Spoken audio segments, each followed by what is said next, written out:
Hello friends, the end of doubt में आपका स्वागत है। आइए हम शुरू करते हैं मैथ का एक important topic, representation of integers on number line, यानी पूर्णांकों का रेखा के ऊपर निरूपण हम कैसे करेंगे, कैसे उसको दिखाएंगे, ये हम आपको बताते हैं। हालांकि पिछली वीडियो में हम आपको बता चुके हैं कि इंटीजर्स क्या होते हैं, ये कितने टाइप के होते हैं। अब उन्हीं को जो एक नंबर लाइन पर हम कैसे रिप्रेजेंट करेंगे, इसको हम दिखाने जा रहे हैं और बताने जा रहे हैं। देखिए, सबसे पहले इसके लिए हम जो है एक स्ट्रेट लाइन खींचेंगे और स्ट्रेट लाइन लेने के बाद इसमें इक्वल डिस्टेंस जो भी हो, चाहे 1 सेंटीमीटर का हो, हाफ सेंटीमीटर का हो या 2 सेंटीमीटर की हो, सारी डिस्टेंस इक्वल रखते हुए कुछ हम मार्किंग इस पर करेंगे, यानी निशान लगाएंगे। जैसे मान लीजिए अभी हम 1 सेंटीमीटर का दिखा रहे हैं, अपनी ज़रूरत के हिसाब से रिप्रेजेंट करने के लिए ये डिस्टेंस, यानी ये इंटरवल थोड़ा सा ज़्यादा भी हो सकता है, कम भी हो सकता है। तो हम अभी फ़िलहाल 1 सेंटीमीटर का जो है इंटरवल ले रहे हैं और ये देखिए रिप्रेजेंट कर रहे हैं। इस तरह से हम इसको दिखा देंगे।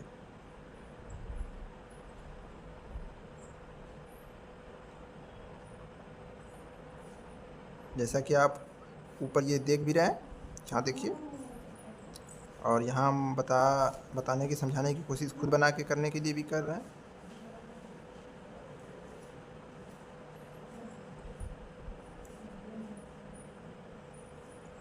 देखिए, इक्वल डिस्टेंस है ये सारे, इनके बीच में जो डिस्टेंस है सब में सभी इंटरवल में सेम है। इसको दिखाने के लिए हम ऐसे दिखा देते हैं। अब ये ज़रूरत के हिसाब से अगर बड़े बड़े खाने हमको लेने हैं तो बड़े बड़े खाने ले लेंगे, बशर्ते सारे खानों की लंबाई सेम होनी चाहिए। अब यहाँ पे देखिए, हम जो है जनरल तौर पे ये 0 यहाँ लिखते हैं। इसके राइट साइड में ये 0 इसका मिडिल पॉइंट है। इसके राइट साइड के सारे नंबर पॉजिटिव इंटीजर्स होंगे, इसके लेफ्ट साइड के सारे इंटीजर्स जो है निगेटिव इंटीजर्स होंगे। ये देखिए, ये 1, ये 2, ये 3, 4, 5, 6, 7, 8, 9, इस तरीके से आगे चला जाएगा और आगे अनंत तक ये जा सकता है जैसी ज़रूरत होगी। फिर इधर देखिए, -1, -2, -3, -4, -5, -6, -7, -8 और आगे इसी तरह से जा सकता है। तो आप जैसे कि ऊपर भी देख रहे हैं, यहाँ पे थोड़ा सही ढंग से क्लियर आपको दिख रहा होगा। 0 से स्टार्ट होता है। 0 के राइट साइड में सारे इंटीजर्स जो नंबर रिप्रेजेंट किए जाएंगे वो पॉजिटिव इंटीजर्स होंगे सेम इंटरवल के, और लेफ्ट साइड के सारे जो इंटीजर्स होंगे नेगेटिव इंटीजर्स होंगे। तो इस प्रकार से हम एक नंबर लाइन पे नंबर को लाइन पे रिप्रेजेंट करते हैं। अब देखिए, चूँकि अभी इंट्रो के तौर पे बताया जा रहा है, इसमें अभी जो है नंबर लाइन पे ही आपको एडिशन, सब्ट्रैक्शन, मल्टीप्लिकेशन, ये सारी चीज़ें आपको इस पर करने के लिए मिलेंगी। तो अभी फ़िलहाल हम इसको जो है परिचय के तौर पे बता रहे हैं। एक सीधी लाइन लेंगे और समान इंटरवल पे जो है इस पर खाने बना लेंगे और ये जो है इस तरीके से सीधी लाइन खींच दी जाएगी। देखिए, हालांकि हम आपको पहले ही बता चुके हैं कि पॉजिटिव इंटीजर्स को रिप्रेजेंट करने के लिए प्लस लिख भी सकते हैं, नहीं भी लिख सकते हैं। अगर नहीं भी लिखा हुआ है तो ये सारे आपको रिप्रेजेंट कर रहे हैं पॉजिटिव इंटीजर्स, और इधर निगेटिव वालों को तो हमको माइनस दिखाना ही पड़ता है। तो ये हम ये नंबर लाइन पे दिखा चुके हैं अपनी ज़रूरत के हिसाब से, और जितने नंबर की ज़रूरत होगी उतना हम दिखा देंगे। अब देखिए, जो है थोड़ा इस नंबर लाइन के माध्यम से हम आपको ये बताना चाहेंगे कि कौन सा इंटीजर बड़ा है और कौन सा इंटीजर छोटा है। तो एक बात याद रखिएगा, जब भी कहीं हम उपस्थित हों और वहाँ से राइट चलेंगे, यानी किसी नंबर के जस्ट राइट वाला या उसके आगे राइट वाला जो नंबर होगा, राइट साइड वाला नंबर जो होगा, वो इससे बड़ा ही होगा।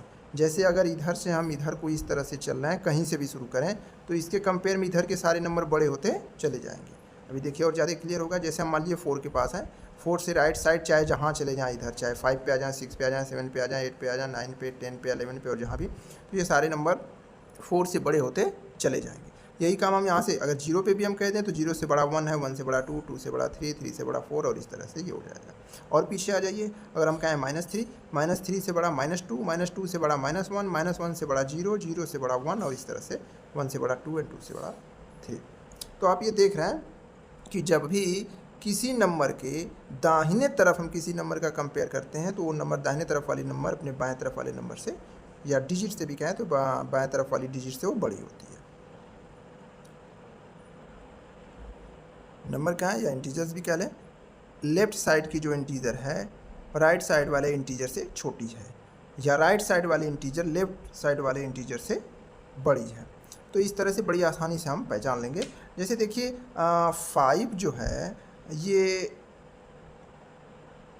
बड़ा है 4 से, ये तो बहुत अच्छे ढंग से क्लियर है क्योंकि पॉजिटिव इंटीजर है और हम आसानी से इसको जान जाते हैं। या इसको हम ऐसे भी कह सकते हैं 4 छोटा है 5 से, ये तो हम बड़ी आसानी से समझ जाते हैं। इस तरह से कोई भी नंबर हो, जैसे आगे भी हम देख लें, जैसे अगर हम कह दें कि 11 छोटा है 13 से, या 13 बड़ा है 11 से, पॉजिटिव इंटीजर में तो कोई कन्फ्यूज़न नहीं होता है। अब थोड़ी सी निगेटिव इंटीजर और जीरो में कन्फ्यूज़न क्रिएट होता है, तो हम जो है उसको ख़त्म करते हैं आपके डाउट को। देखिए जैसा कि हम कहें, अगर हम बात करें कि -1 की और 0 की, और इसमें बताना हो कि कौन सा इंटीजर बड़ा है, 0 भी एक इंटीजर है, -1 भी एक इंटीजर है, इन दोनों में कौन बड़ा है। तो जो छोटे बच्चे हैं ध्यान नहीं दे पाते तो कहेंगे यहाँ पे 1 और यहाँ पे 0 है इसलिए 1 हमारा बड़ा हो जाना चाहिए। ऐसी बात नहीं है, ये माइनस होने के कारण और ये 0 इंटीजर है, ये निगेटिव इंटीजर है, हमारा तुरंत जो है ये 0 इंटीजर बड़ा हो जाएगा देन -1 से, यानी -1 इंटीजर से जो है 0 बड़ा हो जाएगा। और वैसे भी देखिए ये 0 जो है -1 से राइट साइड में है, 0 जो है -1 से राइट साइड में है, राइट साइड में होने के कारण -1 से 0 बड़ा होगा, निश्चित बड़ा होगा। और भी आगे हम देख लें, अगर हम बात करें -8 एंड बात करें -2 की, अब इन दोनों में हमको बताना है, इन दोनों इंटीजर में कंपेयर करके बताना है, बताइए कौन सा इंटीजर बड़ा है। तो आप जरा अपने से कोशिश करिए, -8 एंड -2 में कौन सा बड़ा है। तो निश्चित रूप से अगर थोड़ा भी डाउट होगा तो आप कह देंगे कि -8 बड़ा है। यहाँ पे नंबर से नहीं मतलब है, इसकी वैल्यू इससे कम है, इसलिए जो है हम बताएंगे कि -2 -8 से बड़ा है, ये -2 -8 से बड़ा है। वैसे भी देखिए -8 यहाँ है और -2 इसके दाहिने तरफ है, दाहिने तरफ होने के कारण ये ट्रिक है कि दाहिने तरफ के सारे नंबर लाइन पे जो भी इंटीजर हम रिप्रेजेंट किए हैं, किसी भी इंटीजर के दाहिने तरफ के सारे इंटीजर उससे बड़े होते हैं। उसी तरह से -8 के दाहिने तरफ -2 है, जिसकी वजह से हमारा -2 -8 से बड़ा है।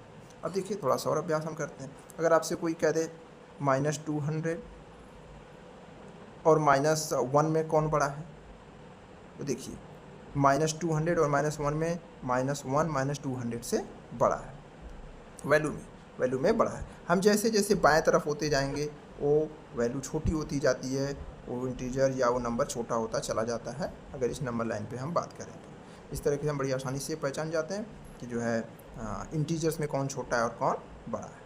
आइए एक आध एग्जाम्पल और लेके हम बढ़िया से देखने की कोशिश करते हैं, समझाने की कोशिश करते हैं।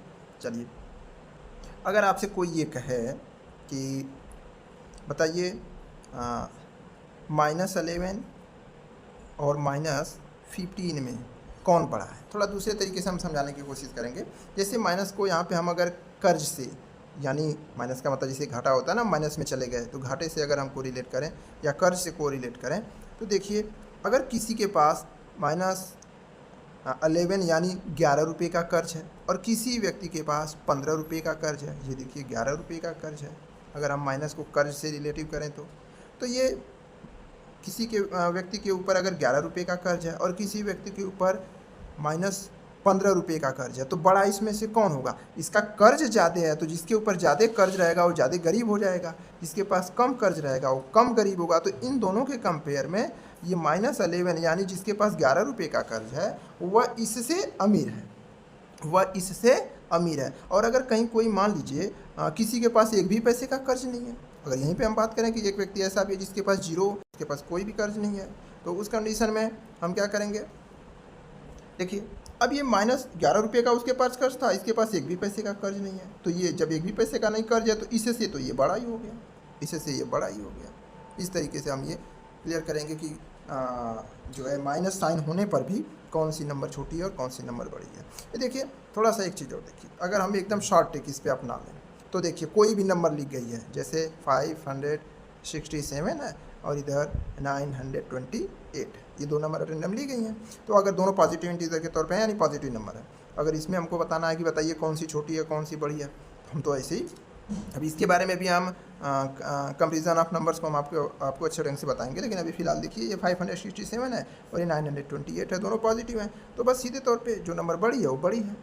लेकिन अगर इसी में माइनस साइन दोनों के साथ लग जाए, यानी -567 एंड -928, अब इन दोनों में कंपेरिजन करने के लिए बोले कंपेयर करके बताइए कौन छोटी है कौन बड़ी है, तो निश्चित रूप से माइनस की साइन लग जाने के बाद जो नंबर देखने में छोटी लगती है वो बड़ी हो जाती है। जो नंबर देखने में छोटी है, अगर माइनस को हम हटा दें तो ये 567 है और ये 928 है, माइनस लगते ही इधर ये बड़ी हो जाएगी, ये छोटी हो जाएगी। अभी देखिए दोनों पॉजिटिव थे तो ये नंबर बड़ी थी, दोनों माइनस हो गए, बस तुरंत ही अपना साइन चेंज हो जाएगी, इधर को आ जाएगी, तो इसलिए ये बड़ी हो गई और ये छोटी हो गई। अभी ढेर सारी समस्याएं इसमें हमको देखने को मिलेंगी और हम लोग उस पर जो है फोकस करते रहेंगे, मेहनत से पढ़ते रहेंगे। आइए और आगे देखने की कोशिश करते हैं। चलिए शुरू करते हैं। ढेर सारे एग्जाम्पल के साथ हम आप ही से पूछेंगे और जानना चाहेंगे कि आप तुरंत देखते ही बता दीजिए कि कौन नंबर छोटी है और कौन नंबर बड़ी है।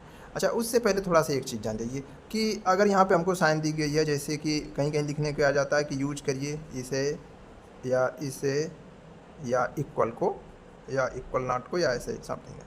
ये देखिए, ये अब इसमें बताना होता है कि किसका यूज हम कहाँ पे करेंगे। ये छोटे का निशान है या ये बड़े का निशान है या ये बड़े का निशान है ये छोटे का, ये थोड़ा सा डिफाइन करना बड़ा मुश्किल हो जाता है। तो इसके लिए जो है, क्योंकि हमारे सभी छोटे बच्चे हैं, प्यारे बच्चों को हम समझाने के लिए बता रहे हैं। देखिए बेटा, जिधर भी ये इसका ओपन रहेगा, मुंह जो है इसका खुला हुआ रहेगा, वो जान जाइए कि उधर की नंबर बड़ी होगी। जहाँ पे भी ये साइन हम यूज कर देंगे और जहाँ पे ये ओपन इसका हिस्सा ज़्यादा मुंह खुला रहेगा, ये यहाँ पे क्लोज हो जा रहा है, यहाँ पे ओपन है, तो ओपन हिस्से की तरफ जो है बड़ी नंबर रहती है। जैसे छोटे नंबर से भी हम देखें, अगर 5 कह दें और 6 कह दें तो इसको जो है हम 6 की तरफ इसका मुंह ओपन कर देंगे, यानी मुंह खोल देंगे। इधर देखिए, अब ये 6 बड़ी हो गई, 5 छोटी हो गई। इसी को अगर हम यहाँ पे कहते हैं 6 कर दें और इधर 5 कर दें, तो अभी हमारी साइन ऐसे हो जाएगी, क्योंकि ये 6 बड़ा है। अभी ढेर सारे एग्जांपल लेके हम करते हैं। जैसे देखिए, अगर हम कहते हैं 15 है और यहाँ पे कहते हैं 51 है, तो बता दीजिए इसमें कौन सी नंबर बड़ी और कौन सी साइन यूज होगी, ये वाली होगी या ये वाली होगी। तो देखिए ये ऐसे इसको करेंगे, ये 51 इज ग्रेटर देन 15। इसको पढ़ने के भी तरीके, दो तरीके से हम इसको पढ़ सकते हैं। जैसे पहले वाली देखिए, इसको अगर हम पढ़ना चाहें इंग्लिश में, हिंदी में तो हम ऐसे कहते हैं कि 6 5 से बड़ा है, या इसको ऐसे भी कह सकते हैं 5 6 से छोटा है। इसी को इंग्लिश में अगर पढ़ना हो तो हम ऐसे पढ़ेंगे 5 इज लेस देन 6, या फिर हम ऐसे भी पढ़ सकते हैं 6 इज ग्रेटर देन 5। वही हाल यहाँ पे भी है, यहाँ पे भी है। 15 is less than 51 and 51 is greater than 15। ये दोनों तरीके से पढ़ा जा सकता है। ये इसमें ये हम नहीं कह सकते कि ये छोटे का निशान है और ये बड़े का निशान है। ये नंबर के साथ जब यूज किया जाएगा तब वहाँ पे फाइनल हो जाएगा कि कौन सा छोटा है और कौन सा बड़ा है। और आगे देखते हैं। अगर मान लीजिए यहीं पे हम आ जाएँ, अगर आ जाए -15 और आ जाए -51। अब इसमें छोटे बड़े की पहचान करनी हमने आपको थोड़ी देर पहले बताया। अब आप जरा इसमें कोशिश करिए और बताइए कि कौन सी साइन यूज होगी, यानी किधर को मुंह खुला रहेगा। तो सबसे पहले अगर दोनों जगह माइनस है तो माइनस को मान लीजिए कि है ही नहीं है, ठीक है। और ये 15 है और ये 51 है, तो 15 और 51 में बड़ा कौन है, 51 है। लेकिन माइनस साइन लगते ही कैरेक्टर चेंज हो जाता है, तो तुरंत ये वाला बड़ा हो जाएगा। यानी दोनों में अगर माइनस साइन लग गई है नंबर में, तो जो नंबर छोटी होती है वही बड़ी हो जाती है, रियल में वो बड़ी रहती है। तो इस तरह से इसको हम कर लेंगे। और भी देखते हैं, अगर कहीं मान लीजिए कि अगर दिया है 107 और दूसरा दे दिया 107 फिर से, और एक में माइनस दे दिया। अब इस कंडीशन में पूछा जाएगा कि बताइए कौन सी छोटी है और कौन सी बड़ी है। तो इसमें जो छोटे प्यारे बच्चे हैं, अगर उनको अभी बहुत क्लियर नहीं हुआ होगा तो वो कह देंगे दोनों इक्वल है, इक्वल की साइन लग जाएगी। नहीं बेटा, यहाँ पे माइनस है और यहाँ पे प्लस है, तो बिना कहे अगर एक माइनस है और एक प्लस है तो उसमें कुछ भी नहीं देखना है कि सेम है कि क्या है, बस सीधे जो प्लस वाला है वो बड़ा है, कुछ भी रहे। अब देखिए ये बड़ी हो गई संख्या और ये छोटी हो गई। अब देखिए दूसरा, अगर देखिए हम ये कह दें -21 है और इधर हम कह दें 1 है, तो अब तो भाई कन्फ्यूज़न एकदम नहीं होना चाहिए। माइनस लग गया और ये प्लस है, एक प्लस है एक माइनस है, एक माइनस है एक प्लस है, कन्फर्म है। तो प्लस वाला तुरंत बिना कहे देखे आप कह दीजिए कि ये बड़ा है, उसमें मत देखिए कि ये 21 और ये 1 है, नहीं, ये प्लस है ना और ये माइनस है, तो माइनस होने के कारण ये छोटा है और ये प्लस होने के कारण ये बड़ा है। तो सीधे तौर पर इसे तुरंत कर लेंगे। अगर हाँ, अगर दोनों जगह जैसे -21 हो और -1 हो, तब उस कंडीशन में फिर हम देखते हैं कि दोनों जगह माइनस है तो कौन सी नंबर छोटी दिख रही है, तो 1 छोटा दिख रहा है, लेकिन माइनस दोनों जगह होने के कारण ये ऐसे बड़ा ही रहेगा। अब ऐसे भी नंबर लाइन पे अगर हम इसको देखें, तो नंबर लाइन पे अगर हम देखेंगे तो -1 के लेफ्ट साइड में -21 आता है। -1, -2, -3, -4, -5 इस तरह से करते करते -21 आएगा, जिसके वजह से -1 बड़ा रहेगा और -21 छोटा रहेगा। यानी किसी भी नंबर लाइन पे अगर कोई नंबर रिप्रेजेंट की गई है तो नंबर लाइन के किसी भी नंबर के लेफ्ट साइड के सारे नंबर उससे छोटे ही होंगे और उसके राइट साइड के सारे नंबर उससे बड़े ही होंगे। इस प्रकार से हम आपको अभ्यास के लिए और थोड़ा सा दे रहे हैं। अपने से थोड़ा अभ्यास करिए और बताइए कि कौन सा छोटा है कौन सा बड़ा है। चलिए देख लीजिए, अगर हम कह दें 500 और यहाँ पे कह दें केवल 5, बता दीजिए कौन सा छोटा है कौन सा बड़ा है। या इसी को हम कह दें 5 और कह दें 550, इसमें बता दीजिए। या फिर -5 कह दें, ये सेकंड हो गया, ये थर्ड हो गया। -5 कह दें एंड -50 कह दें, अब बता दीजिए कौन सा बड़ा हो गया। फिर आगे देख लीजिए 99 कह दें और ये 100 कह दें, इसमें बता दीजिए कौन सा छोटा है कौन सा बड़ा है। और आगे देख लीजिए इसी में अगर हम कह दें -99 एंड -100, अब बता दीजिए कौन सा छोटा है कौन सा बड़ा है। आगे बढ़ते हैं, ठीक है। अगर देखिए अगर हम कह दें यहाँ पे -11 और यहाँ पे कह दें 0, अब इसमें बता दीजिए कौन सा बड़ा है कौन सा छोटा है। हमने पहले ही यहाँ पे देखिए थोड़ा सा फिर से इंडिकेट करेंगे, हमने पहले ही कहा यहाँ पे माइनस साइन है, यहाँ पे कोई साइन नहीं है, मतलब 0 खुद एक इंटीजर होता है, तो माइनस वाला हमेशा छोटा ही रहेगा, ये बड़ा रहेगा तो बड़े की साइन लग जाएगा। यहाँ पे आप देख ही चुके हैं छोटे बड़े की पहचान हम कैसे करेंगे। जिधर मुंह ओपन रहेगा खुला हुआ रहेगा वो जो है बड़ी संख्या रहेगी। याद करने के लिए बहुत अच्छे ढंग से आप जान जाइए, मुँह खुला रहेगा तो बड़ा रहेगा, ठीक है। इस तरीके से हम ये अभी नंबर लाइन पे पढ़े कि नंबर लाइन पे इंटीजर को कैसे रिप्रेजेंट करेंगे। यहाँ पे हम देखे भी कि नंबर लाइन को कैसे रिप्रेजेंट किया था। अब इसमें ढेर सारे काम हैं, आगे की कक्षाओं में जैसे जैसे हम आपको पढ़ाते जाएंगे धीरे धीरे इसके बारे में परिचय आपको देते जाएंगे। अभ्यास करते रहिए, खुश रहिए, मस्त रहिए और हमारे चैनल को लाइक करिए, सब्सक्राइब करिए और शेयर भी करिए। आराम से गर्मी की छुट्टियाँ चल रही हैं, आराम से घर पर बैठ के पढ़ते रहिए, एंजॉय करिए। थैंक्स।